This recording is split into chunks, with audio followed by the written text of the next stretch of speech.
আমার বাবার লেখা মিষ্টি সুরের মিষ্টি ছড়া, এই বইটি থেকে এতদিন কবিতাগুলো পাঠ করলাম, বাচ্চাদের ছড়া। আজ এই বইয়ের শেষ ছড়াটা পাঠ করছি।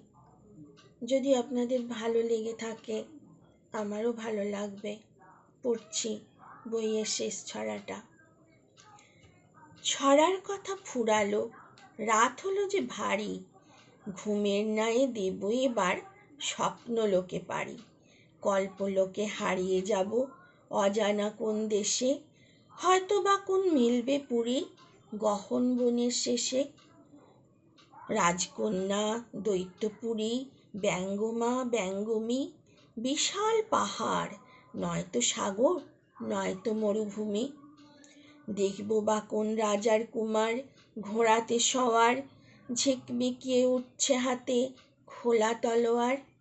চাঁদের দেশের চরকা বুড়ি ফোকলা দাঁতে হেসে বলবে সব গল্প কথা মোদের ভালোবেসে।